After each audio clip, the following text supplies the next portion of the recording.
Hey everybody, this week's episode of the R&R Show is brought to you by Arcane Wonder.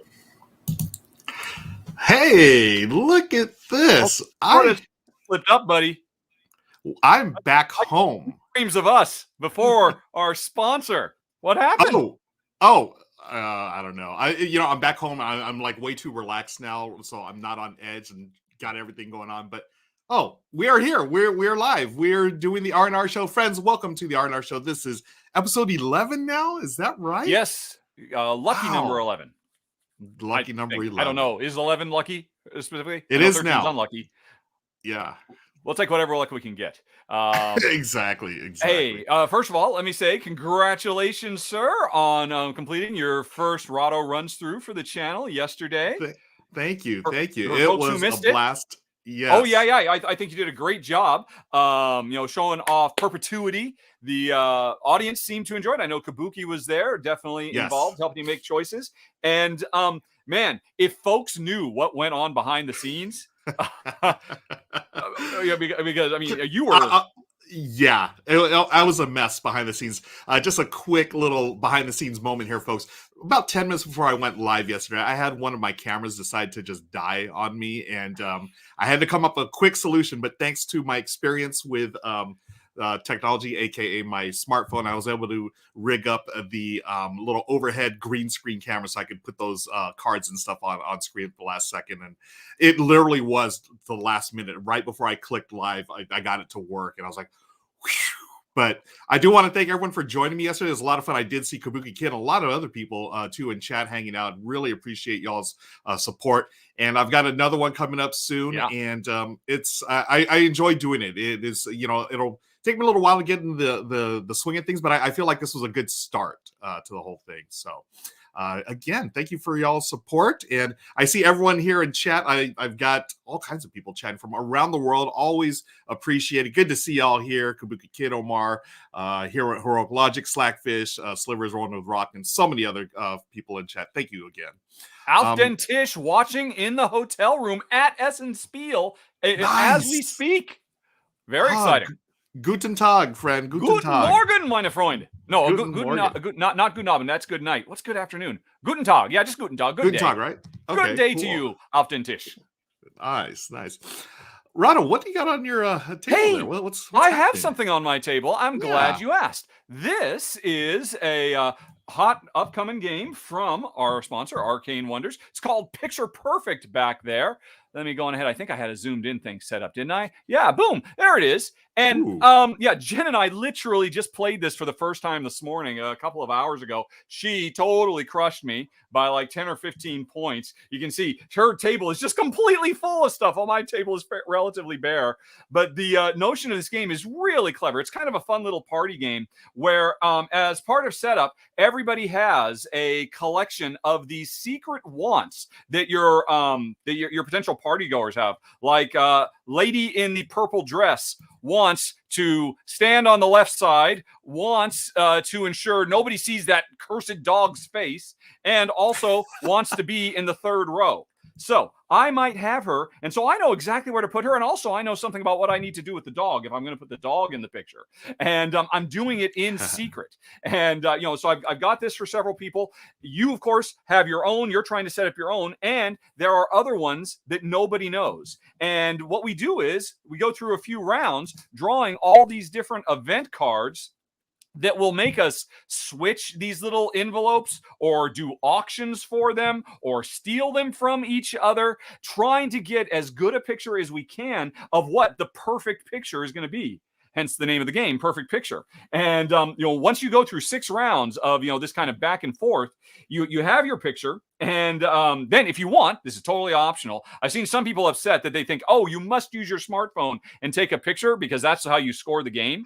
But it's totally optional. It's just a fun little thing. But you basically go through, and it's actually, this is such a brilliant thing. When you're done, you take your backdrop, which is also hidden from everybody else, how you're relaying people out, because that's important information. You flop it down like this, and then it becomes a score sheet, just like that. And you start scoring with a little summary of how you score everything, which it's a silly little thing, but I thought that was so brilliant when I saw that working in practice. Oh, my gosh. And then you just go through all the different show people. You don't necessarily have to put everybody in your party if you're just worried. Like, I don't know where guy in wheelchair goes, because if I don't meet any of his needs, I lose points. So you're trying to, and of course, people are going to conflict. Somebody wants the dog, in the front row, or the dog wants to be on the table, but other people want the dog not to be seen. You've got this big potted plant that you can use to hide shy guest goers. If there's all kinds of really fun stuff.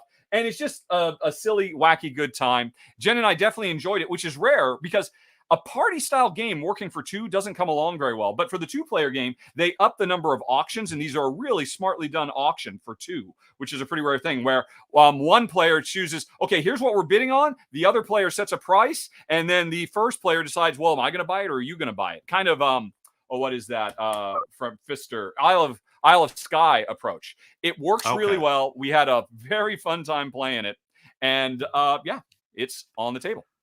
I love that. I love that it's a party game that you can actually play it too. And that just, so Ronak in chat was talking about, they're definitely using their smartphone to take a picture. I would too. I'm all over this. Yeah, that's such a fun neat little option that you can have there. But yeah, that looks great. Well, I know this looks great. I hope people like it. Yeah, because when I was at Gen Con a couple of weeks ago, it was like a big hit. Oh, sorry. Yeah, no, I didn't play it, but it sold out at Gen Con. I remember talking to Robert over there, and that it was a hot seller. So I'm sure they're going to have plenty of copies. Well, I don't know. I'm not sure if they're going to have plenty of copies at Essen, but folks, I would recommend snapping it up because it is selling like hotcakes.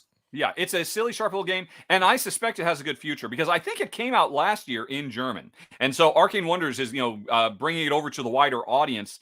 And I know the original German version has, I think, 3 expansions for it already. One that puts movie star in here, and another one that lets you go above the 4-player count, so you can go up to 6 players. I think it's a 5 to 6-player expansion, and I think there's another one where thieves show up or in the picture, and you're trying to worry about that too. I think this game is already pretty cool right out of the box, and I think it's got a bright future for it as well. I believe that so much that we're going to be giving away a copy of it. What? A copy of it? Did you like that smooth transition? That was brilliant, man. It was terrible. It was awful. Especially because I stomped all over you because I tried to do it 2 minutes ago and I didn't let you talk. I don't let the co-host talk. Note to self. we had I was in Florida last week. We're just trying to get back in sync here as far as our hosting abilities go. But folks, we have a contest coming up. But why don't we give away a game? Yes, before we talk about the game we're giving away next week, let's give away a game right now. Because we have the Wheel of Names full of hundreds and hundreds of names trying to win a copy of Cora, which, Cora, you remember Cora, an excellent little kind of Gateway Plus Civ game, which I covered a few months ago, and I think it's really catching on from publisher Yellow. I think it was a fairly big hit at Gen Con as well, and so it's starting to go wide. Really sharp, fun game. We are giving away a copy today. Whoever wins it on the big Wheel of Names. So I'm just going to go on ahead and click it, and we'll see what we get. All right. Good luck, everybody. This is a copy of Cora. Poor Wheel of Names just can't keep up with us anymore. I know. So tired, says Wheel of Names. Jeffrey Schneider. Congratulations. Congrats, Jeffrey Schneider. Big winner. All right. Cool. And don't worry, Captain Rob. We got a last minute, 5 minutes before we were going to go on. I saw, checked email. Oh, wait. Somebody just, okay. Captain Rob, you were on there, but still, Jeffrey beat you fair and square. That's right. Phew. Okay. Well, Jeffrey, I will be in contact later today via email to get your details so I can forward it on to Yellow so they can get you a copy of this excellent Civilization game. Woohoo. And, right. So we're now going to talk about next week. We will be giving away a copy of Picture Perfect from Arcane Wonders. And also, because Arcane Wonders only has the rights to distribute this in the United States and Canada, they can't send it everywhere in the world, but we want to make sure everybody has some fun. We got an extra bonus for you folks. Thanks to the fine folks at Yellow, we've got another copy of Cora to give away. So awesome. What you need to do, you know what? We always spend so much time talking about what you need to do, and then we just repeat ourselves halfway through. Yeah. Why do we do that?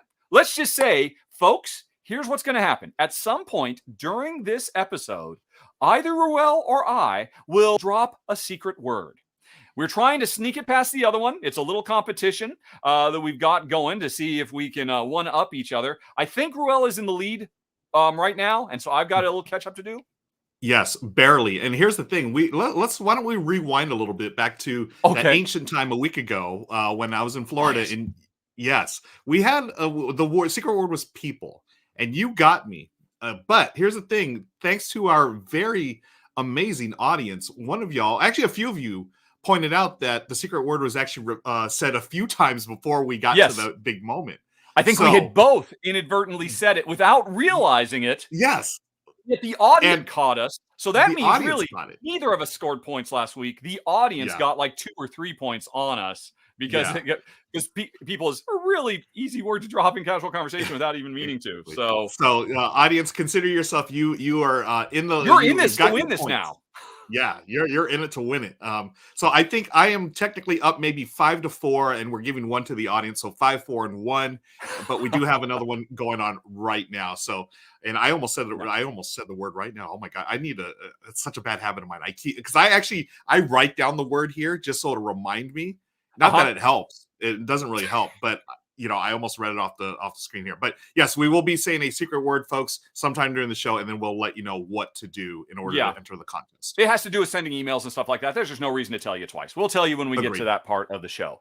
Be listening Agreed. for the secret word, which of course you don't know what it is, but we'll tell you. Whoops. Look at this. And Look, apparently the I popped last this up. week, the That secret was word was last week's. people. Oh my gosh, you haven't updated that. Can you update that I, without showing it? that's what I was going to do, and I hit the wrong button. So, Oh boy. Yay, live streaming. Okay, well, yes. you're going to Okay. So I prepare will for the not show that. secret word. And right. So anyway, I think we're done with contests. We're done with what's on the table. We're here to tell you about 10 games, folks, which is what we like to do. And interestingly, this week is top 10 more Essen Spiel 2021 games. Because here's the deal. We were talking about, hey, what topic should we do this week? And a couple days ago, Eric Martin, Mr. News Guy of Board Game Geek, posted an update saying, hey, you know what? In the last few days, 80 new games have been added to the list. And I did a spit take at that point because, oh, come on. And so we talked about, we both agreed, there were plenty more games we wanted to talk about. There were several games of really hot interest that weren't on the list when we did this a week ago. So we are doing 10 more, which really means each of us is ultimately doing a top 10 because each of us gets 5 each week.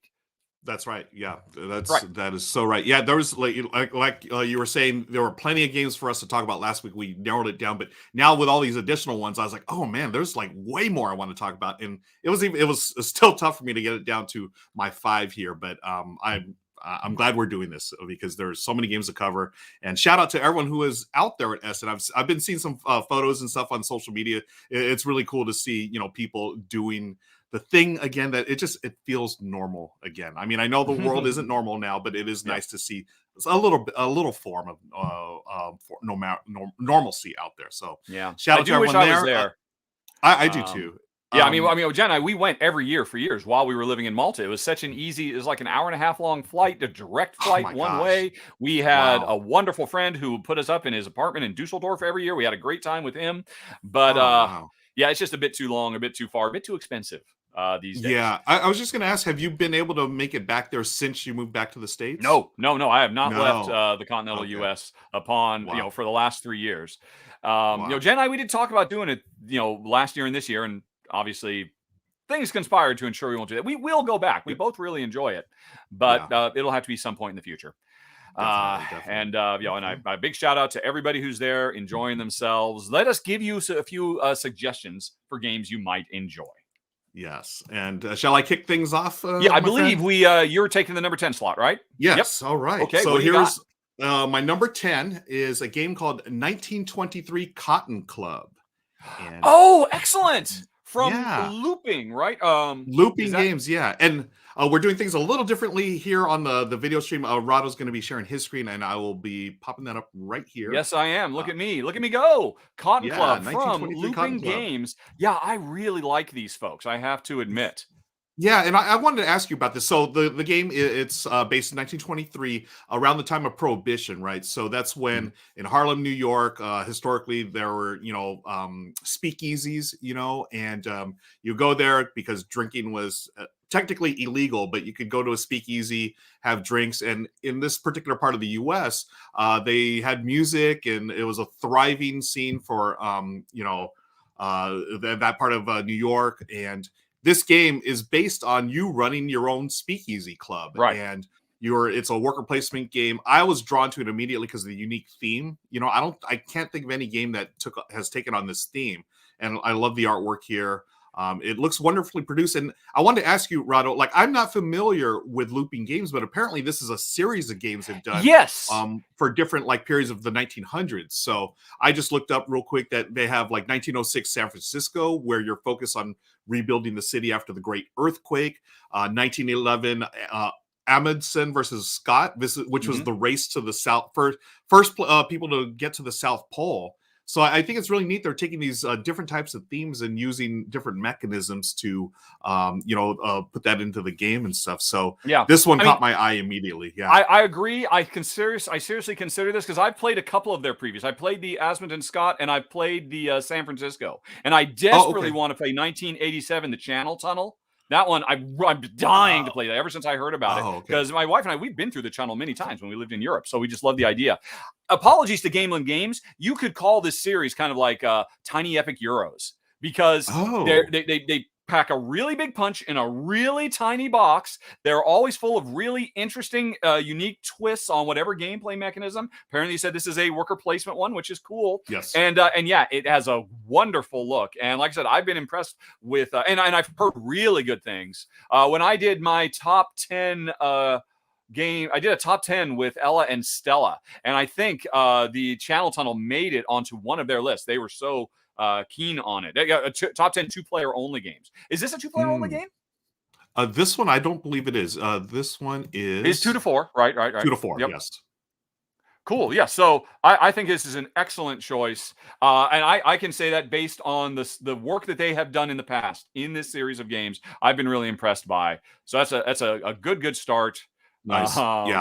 And this is the one that drew me in, and I'm not familiar with the company. But now, if you're compared to like Tiny Epic series, I'm like, oh yeah, I'm all about it. Give me games that are that pack a lot of punch in their box. So I'm all about it. And I'm just looking at people in chat. A bunch of people have played looping games. They're big fans as well. Mom Gamer, Kabuki Kid. Hi Victor from Bulgaria. Wow, nice.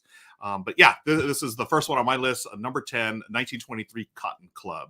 Okay, well, then let's go to my number 9, which I'm going to copy and paste it in here because I will totally not spell that correctly. It is Shinkansen Zero Kai. I think just Shinkansen Zero Kai. I don't know what any of this means, but this is a game from Ludonova. And the reason this is on my list is the designers. Israsi and Shaisi. This is the husband and wife design team behind Red Cathedral. Oh, yeah. And you played Red Cathedral, I'm sure. Yep. Yeah, and Red Cathedral is fantastic. It kind of came out of nowhere last year, and I think people started playing it really in the new year.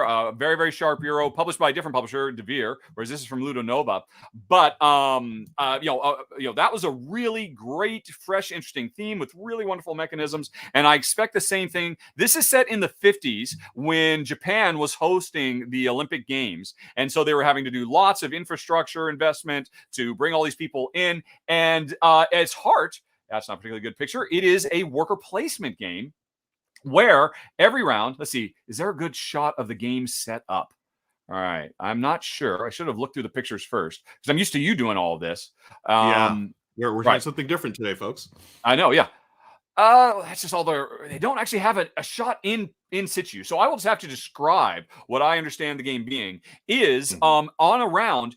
Players are going to draft a new card that extends their bullet train. You can see there's our bullet train over there on the right. And your bullet train, the front and the back have certain worker actions you can do. But then you're going to be grabbing more cards and extending it bigger and bigger and basically making a little Euro engine out of your train. But the thing is, when you are drafting that card based on, no doubt, what resource conversion or infrastructure building actions you want to do, you're also determining what player order is going to be for the worker placement element of the game as well. And so we've talked about this a bit in the past, like Cascadia, this idea of, I'm drafting for stuff, but I'm really getting two things with one draft, and I'm having to make a tough choice. Here, that tough choice is, almost kind of King Domino style. Am I willing to go later in turn order to get the card that's going to be best suited for the engine I am trying to build? And I have seen these ideas done in a few other games, and they've been really fantastic. I have seen what this husband and wife, I'm pretty sure it's husband and wife team, have been able to come up with. So I am very, very enthusiastic about my number 9, Shinkansen Zero Kai. That game looks gorgeous. Those It components. is very pretty, very colorful. Very nice. Yes. All right. Yeah. All right. Fantastic choice. Yeah, I'm all over it. I love train. Like I'm not necessarily like an 18xx train gamer, but I do love games. Me neither. Yeah, but I do love games that have trains in them. I mean, starting from Ticket to Ride to Railroads of the World, stuff like that. I'm all about it. So this one looked, and actually, I really like the game by AEG called Trains, and that one was basically Dominion meets Ticket to Ride mashed up in one. I've always thought that was an underrated game, especially when you throw in the expansion. That was a wonderful game. So this one it gets me excited. I love the Japanese culture. I loved Japanese I've been to Japan once before. It was beautiful. Have you been to Japan before? Yes, we have. My wife, back when I worked in the video game industry, after we'd done Siphon Filter, I got flown out to pitch Siphon Filter to the Sony Japan to see if they would actually, do the translation and put it out in Japan. And nice. Man, I have a big, horrible, terrible, blunderous story of clashing cultures when I was actually trying to pitch the game. I don't know if we have time for that. Can I stop you right there? All right. Not only did I catch you, but I actually said the word right before you said that. Oh, you did? I talked about the Japanese culture, so... Hey, folks, guess what? The secret word is culture. Did you? There it is. I love the fact that we tried to get it in early this time. I thought, oh, wow, it's so perfect that we just happen to be going in this direction. This will get me to the obvious. So close. Yeah, I stuck it in maybe like less than a minute before you said it. Was so close. And there it is, friends. The secret word is culture. Indeed. Yes, the secret word is culture, of course, because you tell me, folks, these seem like very cultured people, as it happens. And in Cora, one of the progress tracks you work on is your culture track. So there's a nice little, we realized this morning when we were trying to come up with the secret word, this is basically our own version of code names we're having to do where, okay, 2 games have nothing to do with each other. Come up with a combining word. And the word this week is culture. So what do, Ruel? Yep. Send that email, folks, with the secret word in the subject to contest@rahdo.com. Again, the secret word, one last time right there, the secret word is culture. Type that in. You'll be entered to win a game. So, again, thanks to our sponsor. So, this was funny. Like, we were both on top of it this time. I love it. It's great. Yep. And it is actually it's a terrible, tragic, but very funny story about when I did actually have a cultural clash with the Japanese arm of Sony's. Do you mind sharing it? Manufacturing. We got time for it? I'd love to hear it. No, we'll do it another day. Perhaps if we have some time for Q&A, and if anybody is curious, I'll tell the story. Cool. Yeah. All right. People are in chat and they're asking about it, but we will. Email to contest@rahdo.com, culture in the subject, whatever you want to do in the body. I don't particularly care. Jen does enjoy seeing those dog pics and occasional cat pics, and there have been some bird pics and some lizard pics, and there's been all kinds of pics. But still, all you need is culture in the title to contest or contests. Either will work. And a week from today, you will be winning. But there's one more thing. Because we're doing 2 contests this week, you need to put your country, the country that this game will be shipped to if you win, in the body. Absolutely need that. So if you're in the USA or Canada, you are playing for Picture Perfect, put USA or Canada in the body somewhere. If you're anywhere else in the world, let me know. And you'll be playing for another copy of Cora. That's very important. I'm glad we didn't forget that. Yeah, cool. All right. Yep. There it is. I'm going to blame the fact that I'm still new to this, actually having to run the pictures. So that's what threw me off. But now I'm 2 down, and I got a big hole to climb my way out of. Oh, it's always fun doing this. Okay, let's get back to the list. So we've talked about our first 2 games I think we were done with my number 9, Shinkansen, Zero Kai. So we're on to your number 8. And what would that be, sir? Number 8. All right. So number 8, I had a bit of a cheat because I have played this game before. I got to live stream it actually at Gen Con.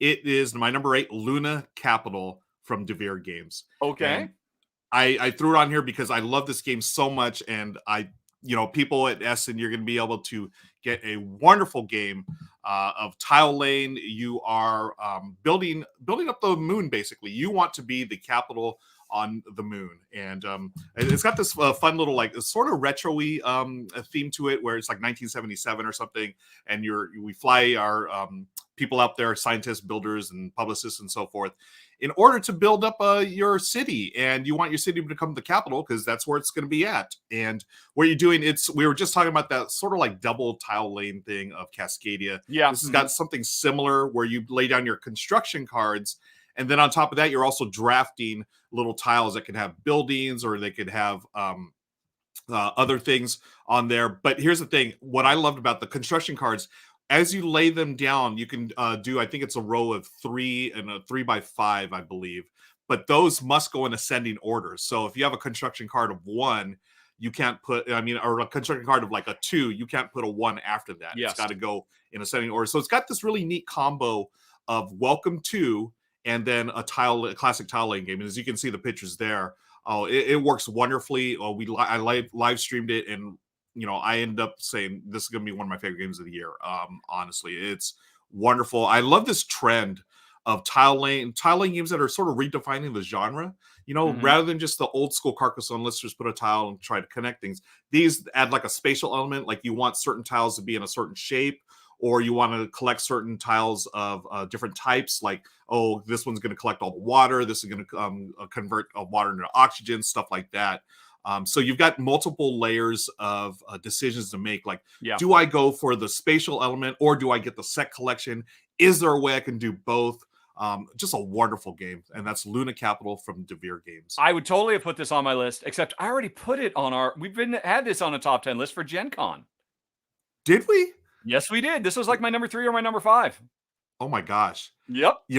Oh man, I got mixed up. What this means is, when I'm talking about my stuff, Wells just thinking happy thoughts, I guess. I'm too busy trying to get the secret word past you, I guess. There you go. Yeah. You got your game face on at all times. Wow, did I? Everything you just talked about, I was super stoked about it too, and I was really jealous when I saw you getting to play it at the show. And so you're just reinforcing that I made the right call back in August when I put it in my top 10 for Gen Con. Wow. I cannot. Wow, what a brain fart on my end. But hey, it's still a wonderful game, folks. I mean, trust. If I'm still talking about it months later, it's wonderful. So that's Luna Capital. That is my number 8 on the top 10 more Essen Spiel 2021 games. Let's move on to number 7. Yes, sir. What do you got for us? Hopefully, got something that I haven't talked about already. We'll see. Yeah. I'm pretty sure, because I actually pay attention.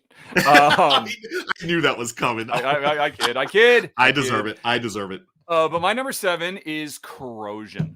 And I'm not sure if this was actually on when we did this a week ago, because I probably would have made my first list as well, because I've been super stoked about it ever since I saw, I think Man vs. Meeple talk about it a few weeks ago. They had a prototype.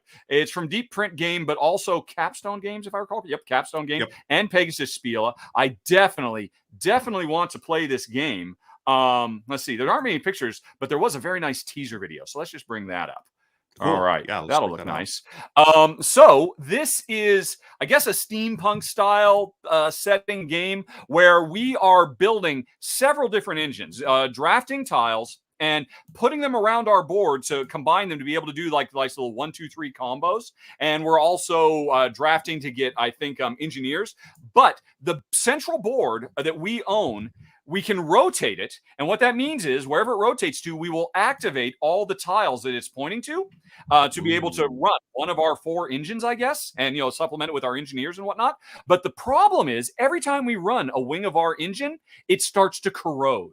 The whole game is a war of attrition where you are trying to get the most use out of the engines that you've built before they just completely rust away to nothing. And I love that idea that, okay, well, I want to run this right now, but then I will lose these portions of it. And I really need to get this other piece in there first. Do I wait? Do I do later? So it feels like there's probably a lot of really interesting, intense decisions to make. It also looks like it's got a really great presentation. Again, Capstone Games, I mean, they are, They are on fire. El Fuego. They are on fire. Yep. They just have not missed a beat for games that have been coming out nonstop. And I mean, also, shout out to Deep Print and Pegasus also publishing it. But yeah, I am super impressed by this game from a first-time board game designer who is apparently a mathematician in his day job. So the mechanisms are going to be tight.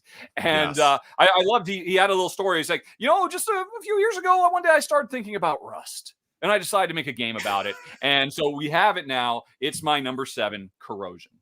Wow. I can't say I've ever uttered that phrase. One day I was thinking about Rust, but that's why I'm not a mathematician. But I love this whole thing of trying to get the timing down. Those games always like burn my brain, trying to get the timing right to, trigger certain mechanisms and so forth. So this one looks fantastic. Yeah, it kind of gives me a Queen's Architect vibe, which is definitely a game that flew under the radar, but should have gotten a lot more love. Yeah, I think it's going to be pretty cool. Mom Gamer points out pre-orders are open at Capstone Games right now.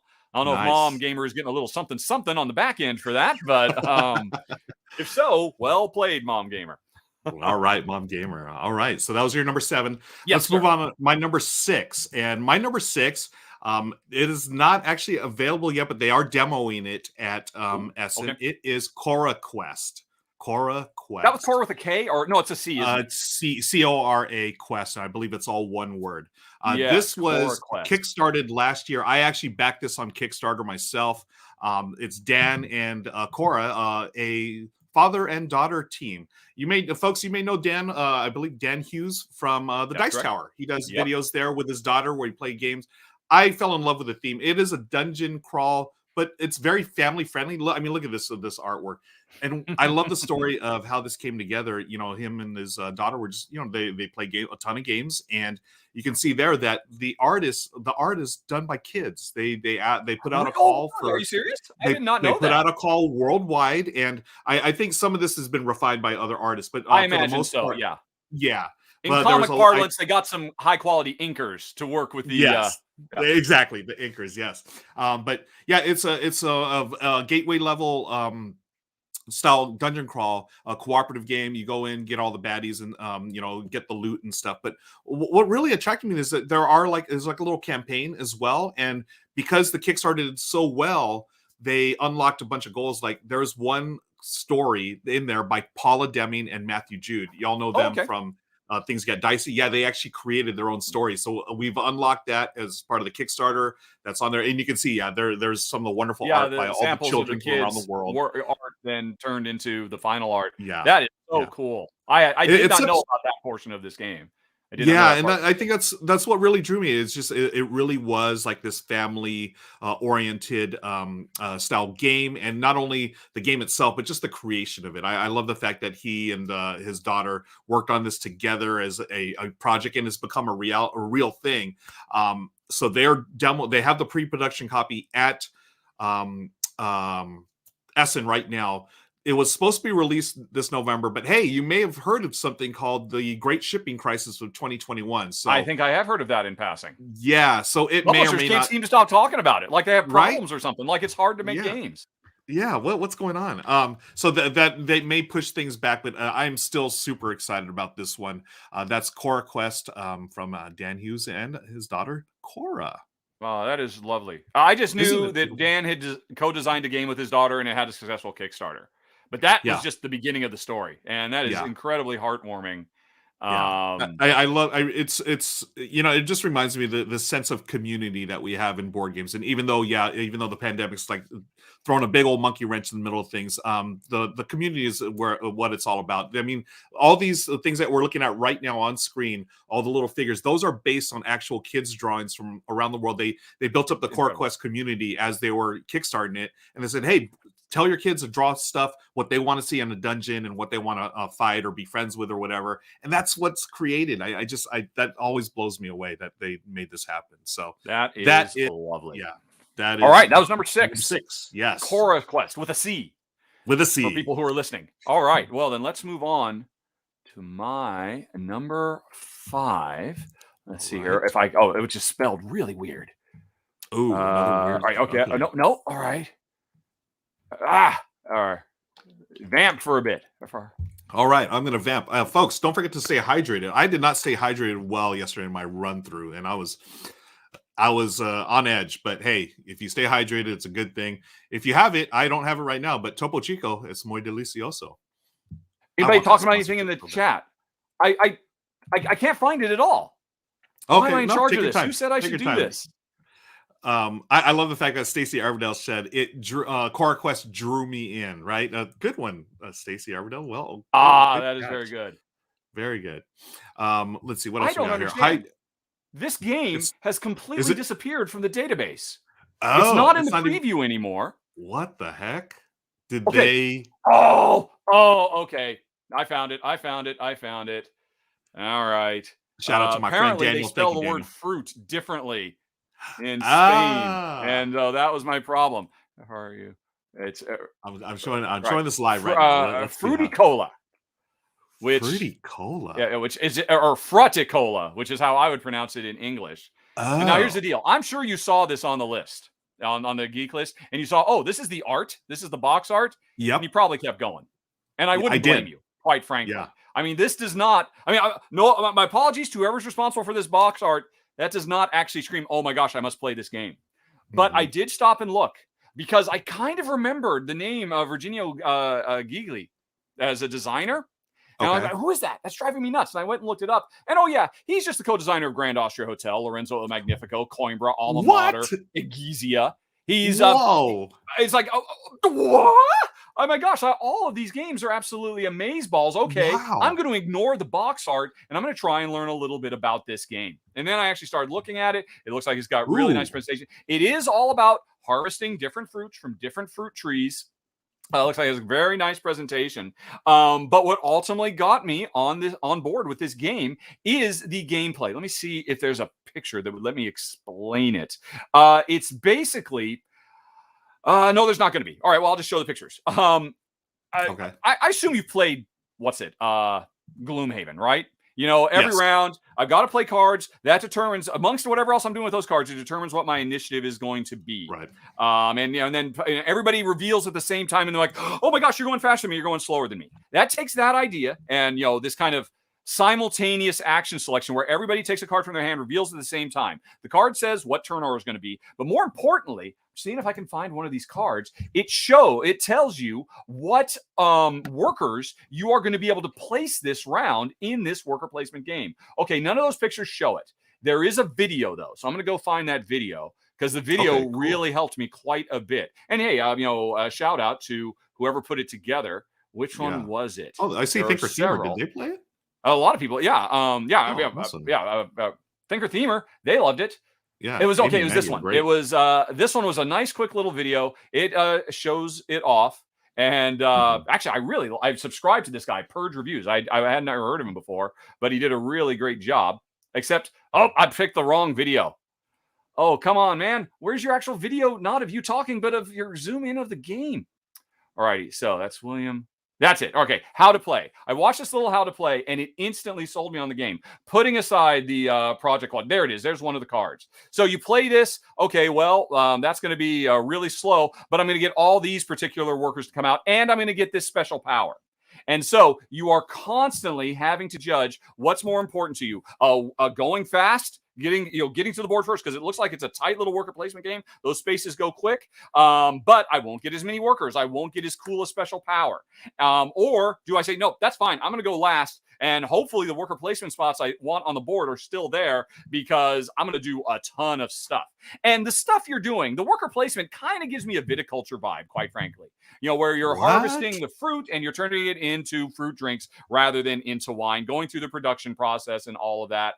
And and so and there's lots of different things you can do. You can get these upgrades for your infrastructure and all of that. All the worker placement stuff sounded nice and interesting and solid. But the Wow. combination of what I didn't realize, one of my favorite designers of all time, when I actually looked, is, oh my gosh, you worked on all of these games, plus this really interesting initiative system. Plus, I didn't mention all workers are not created equal. You have different types of workers. So if you get the right workers and you get to the space you want, but you don't have the right worker to get the bonus out of that space, that's another level of complexity on top of what looks like just a really simple little trifle of a game. But I suspect actually has a lot of hidden depths, and that really shouldn't come as a surprise considering, oh, I forgot to make this big screen, full screen, considering the design pedigree behind it. So Yeah. yeah, that box art really kind of shooed me away, but when I actually dug into it, I was very, very intrigued, and I really want to play this because I can imagine the tension every round of revealing, I was a 6. Why you're going to 5? How can I mean, that same kind of, that build up and release that you get in Fresco or Dungeon Pets or Gloomhaven, you get it here tied with a really beautiful presentation. Lots of cool little plastic fruits and all that makes Frutticola, without an I, just Frutticola, my number 5 of the show. Wow. When I was guilty of just, zooming by it when I was we were prepping for the show. The last thing I would have thought was that you would compare it to Viticulture or some of these other games like that. Now, like my ears are like totally perked up. Like, oh, now this looks freaking fantastic. I am all over it now. This looks great.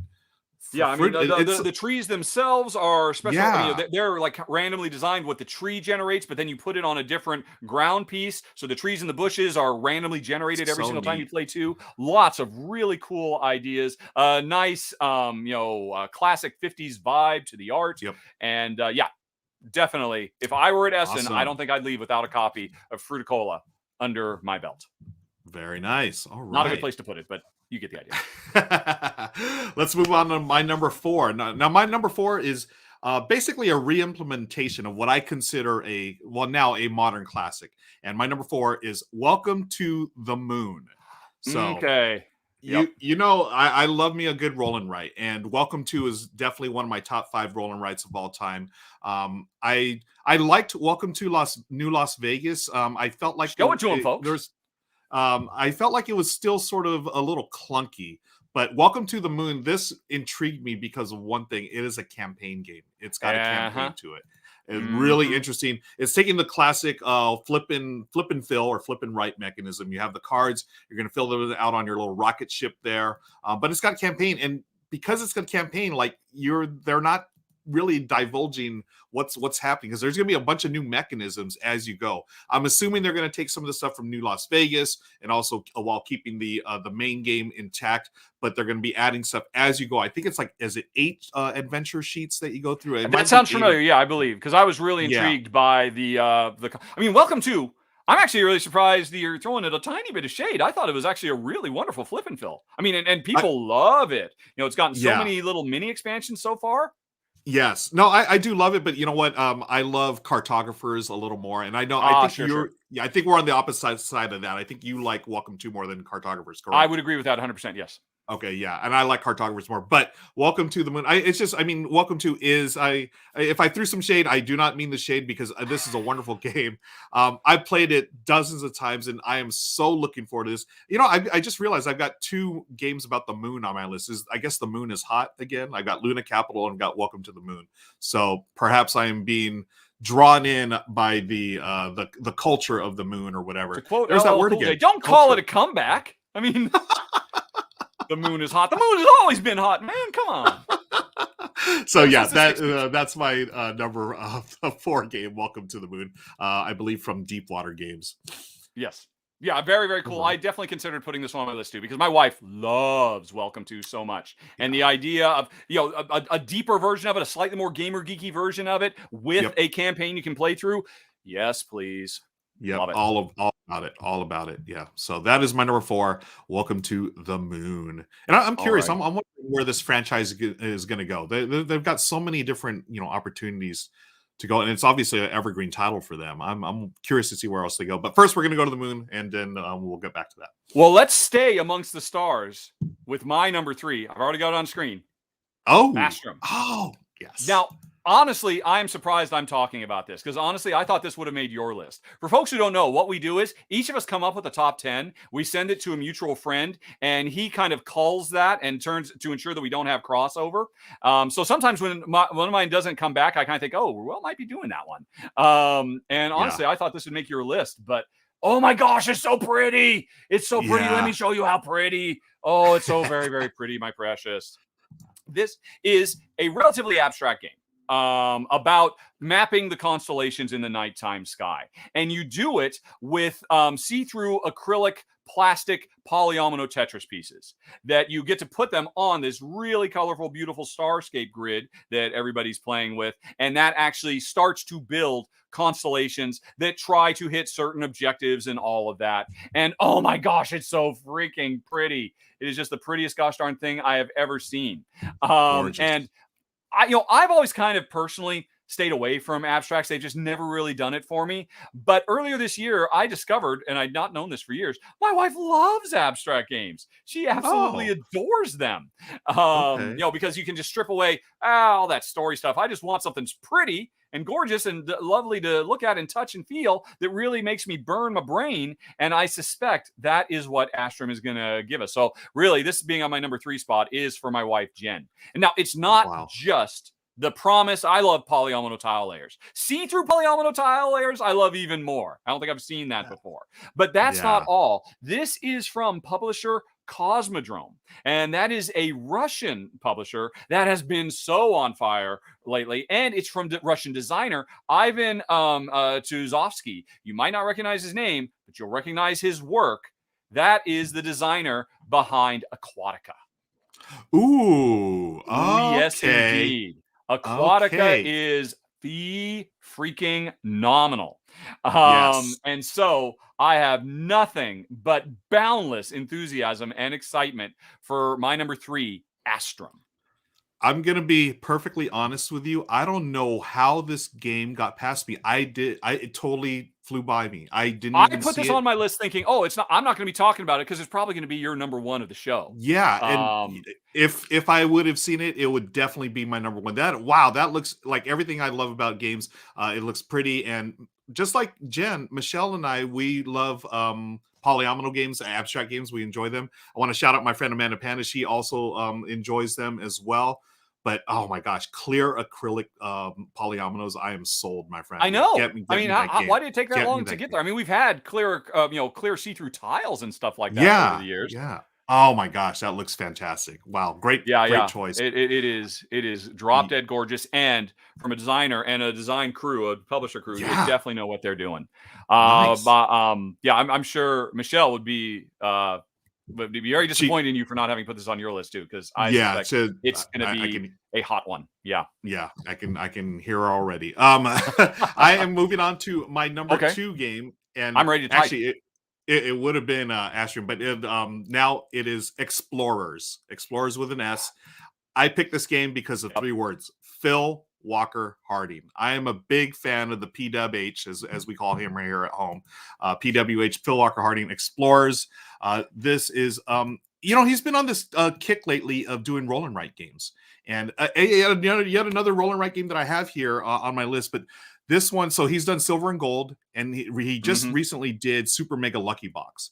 And those are super fun games. Explorers, I feel like, is the next iteration of that. This one might be a little more complex than those two.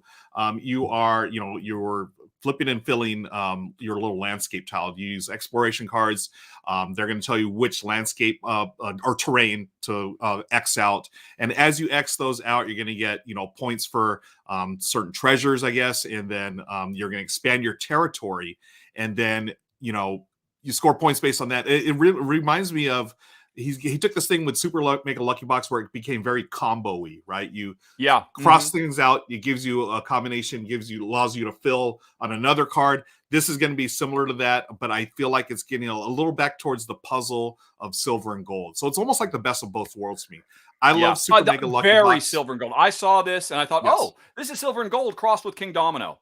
Because it's this bigger world. And I just love, in Silver and Gold, it's a roll and write where you're writing on the cards. Now you're writing on the tiles. I don't know. It just feels like there's something naughty about that. Like I shouldn't be doing it. that I really enjoy quite a bit as well. Have you played Super Mega Lucky Box yet? No, I have not. Okay, This is not that the first one's time I've heard you another. talk about it, though. Okay, that's another naughty game where you actually write on the cards and stuff. It's got that really. I hear you about that. It's just very pleasing to do, right? And it's like, yeah, it is sort of naughty, but look, Well, you I'm know you're writing on breaking the cards. rules, but it's okay.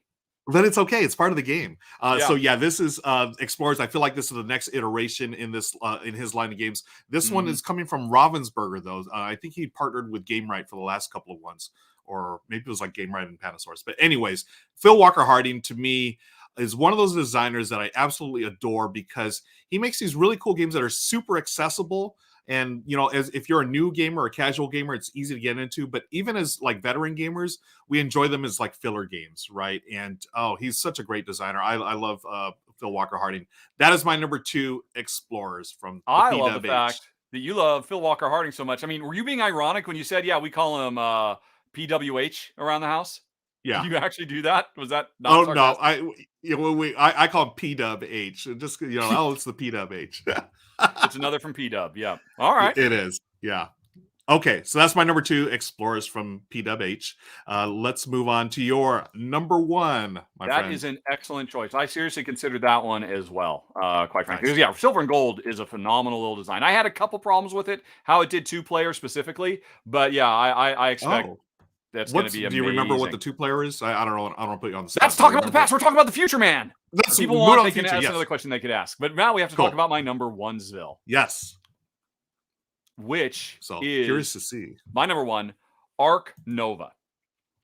Which yeah, I think this was on the list last time, and it just missed my my it would have been like my number 6 or my number 7. I guess it would have been my number 6, wouldn't it? Because it's my number 1 on this second list. It's from Feuerland Spiele, the Terra Mystica folks, for lack of a better term, and they've done a lot of other stuff besides Terra Mystica, but they're the Terra Mystica folks.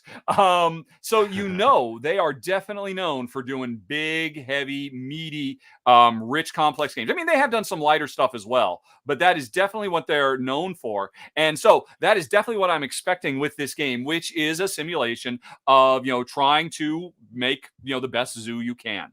And I'll be honest, at first I was kind of like, I don't know, zoo. I mean, I love zoos, don't get me wrong, but zoos can be kind of a tricky theme to handle well. But the thing that I love about this game is, well, there's a lot of things I love about this game, that you are equally committed to the act of conservation, animal conservation, as much as you are trying to create, enclosures and living spaces for the animals. Let me see if there's a close-up of the board here somewhere instead of just the back of the box. I mean, obviously tons of animals, which is always very, very nice. Just makes it, pleasant to play.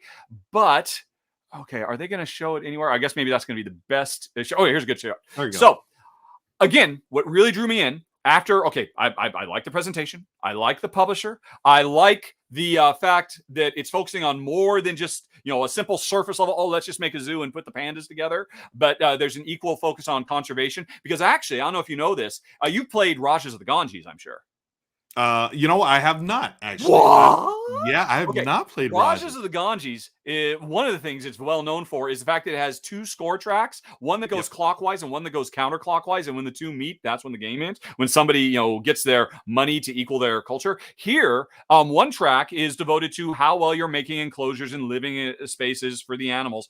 And the other one is how good a job are you doing with animal conservation around the world. And so you're focusing on both of those. And so I love the attention to detail. But all of that aside, when I found out how it plays, you basically have 5 cards. Everybody has the same 5 action cards. These are the 5 actions you can do. Invest in infrastructure, save animals, all that kind of stuff, build enclosures. They are in a row numbered 1 to 5. And that number, space numbers 1, 2, 3, 4, 5 is hugely important because if I play the card when it's in the number 4 slot, I get to do a 4x version of that. I get to buy 4 things, or I get to, get 4 resources or whatever it might be.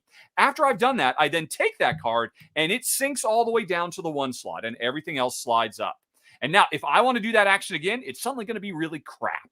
It's going to be a really lousy version of it. So if I want to do it again and have another really big, powerful level 3 or level 4 version, I got to do some other stuff first so that those things will sink to the bottom of the queue so it can climb its way back up. That is such a simple, beautiful, elegant idea. Where did I see it? I think maybe they did have a nice Very video about it cool. here. Let me see if I can find that video. Okay. Because yeah, when I saw that, and I could just immediately imagine how that is going to work really, really nicely. Yeah, there's a few different. Oh, a MeWe. I didn't even see this. MeWe just has put up a video for it. Oh, I got to watch that. Michael Vissner. Oh, there we go. Yeah, 15 hours ago, he did a run through of it. Yeah. Oh, wow. Okay. But anyway, sorry, that's not here nor there. I love Michael Vissner. He's been doing run throughs longer than me, quite frankly, and he deserves more followers, more subscribers. But one of these actually did a really good job of showing the stuff up close and personal as you got to make these tough decisions. Here it is. With some prototype in black and white. And once you do the animals action, it sinks all the way back down. And now you're not going to do it again. Or maybe, I'll do a weak version of it. That extra level of timing seems very, very engaging to me. And so I am very, very interested in a final version, not a prototype, what I'm showing right now, of my number one, my number two, I guess, because we're combining it with our previous, but still very, very high on my list. Must play Ark Nova. Nice. Yeah, this was on my list as well. It just was it? Okay, yeah. Yeah, it was on. It just missed, but yeah, for all the reasons you're talking about, I do love that mechanism of the getting the stronger action or trying to time it so it doesn't you use it when it's at its strong. It's really cool stuff. Yeah, awesome. And again, Nova, the Terra Mystica people. Come on, it's going to be amazing. How could it not be? I mean, they're top of their game with this kind of stuff. Yeah. All right. Yeah, so very, very excited. And that's it. We are done. That was 10 games. Hooray! 20 really, if you take last week and this week combined. That's right. Yeah. And people in chat, thank you again for hanging out. We have a few minutes for some quick Q&A. We got a few minutes. Yeah, I think we got a couple. So does anybody have any questions? Yeah, let us know, friends. Kabuki Kid says, don't feel bad, Ruel. I have still not played Rajas either. And I was just going to bring this up. The reason why I haven't played Rajas is the one time I saw it on the table, it was not colorblind friendly. So I need to find really? Yeah. I think it's the dice, the some of them are really similar. So I need to find a copy that is a little more friendly. Kabuki Kid's asking, so that Culture Clash story, do we have time for the story? I figured. I tried to throw out everyone's asking David S. Pumpkins, any questions? And I knew it was coming. Okay, so here's the deal. Yeah, Siphon Filter was a big hit in America and Europe. And originally, I don't think the Japanese market had been interested at all. But because it was such a monster hit. And by the way, for folks who don't know, in my former life, I was a video game designer. I was the lead designer on Siphon Filter 1 and 2, amongst many other games. And so, Sony America, which was called 989 Studios at the time, I think they're now just called Sony SEEA, decided, okay, we're going to make a pitch and let's have the kid go. I was still in my late 20s at this point. And so Jen and I, we got flown over. It was not, unfortunately, first class or business class, but that can't complain. We got flown over for free. We got to spend a week in Tokyo, and it was one of our best vacations we've ever had. I mean, we fell so hard in love with the culture and the people and the sights and the sounds and the smells, quite frankly, good and bad. Oh my gosh. We had an amazing week. But why I was there was to go and pitch the game because at the time the thought was, well, look, it's a big success, but why are Japanese players going to want to play this game? Because this was back in the late 90s. The video game industry was very different. So anyway, they were terrified of me going, because I'm just a big, loud motor mouth. And, there's going to be some kind of really horrific culture clash, maybe. So I actually ended up getting quite a crash course in proper decorum and how to comport myself in business meetings. And one of the things they taught us about was the art, the ritual of business cards. Because what you're supposed to do is you go there with your business cards and you hand out your business cards to everybody. And when somebody, if you're ever done, I'm sure this is still the case. If you're ever in Japan and somebody hands you a business card, they actually go like this. Mm-hmm. And you're supposed to take it like this, look at it, look at them, look at it again, and then put it on the table. And what you're supposed to do is, zoom out, if you're in a big meeting like this where everybody's handing out business cards, which is definitely what we did. Right, there we go. You put everybody's business cards out here, and it's a sign of respect that you care who the person is. It's all about respect and all that. And so I did it. I nailed it.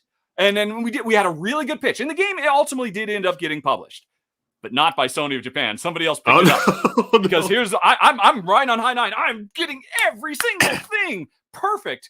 And we get up, and I do the goodbyes, the slight bow, which I had to practice as well. And I walked away, and we're out on the street, and we're saying, "Oh, that's a great job. It's a great job." And you got your business cards. And I'm like, huh? I'd left them all on the table. Oh no! I had just walked away and just left them there. Oh my god! And it was a signal of my shame that I clearly didn't care or respect who I was talking to, that I would literally just walk away and leave all those business cards on the table, just laid nice and neat in a little. Everybody else's were gone. And so Sony did not pick up Siphon Filter in Japan. Ultimately, a third-party publisher ended up doing it. So I was never asked to go and make another pitch, unfortunately. Oh, no. I mean, do you really? I mean, I don't know. Do you really think that? I don't know. For comedic, I mean, it is true that Sony themselves did not publish Siphon Filter 1 in Japan. It was published by, I don't remember who. And I'm sure there were all other kinds of issues. I mean, it was a hard sell because at the time, I mean, everybody thought, oh, Metal Gear Solid, that's an anomaly. Nobody cares about this kind of stuff. So, that's my big story. And for years, my peers would not let me live it down. Business card jokes and stuff like that. Oh my goodness. Wow. What a story. Well, thanks for sharing. Much appreciated. Wow. That's crazy. We are just about a time. But wow, what a great way to end the show, talking about different cultures and clashing. Friends, we want to thank you again for joining us for the R&R show. This has been episode 11, the top 10 more Essen Spiel games. We've got another great top 10 coming next week. I hope you'll join us. But until then, Rahdo, would you like to take us out? Yes, I would also like to say thanks very much for watching, everybody. And also a big thanks to the sponsor of the show, Arcane Wonders. Have a nice day, everybody. Talk to you later. So long. Bye-bye.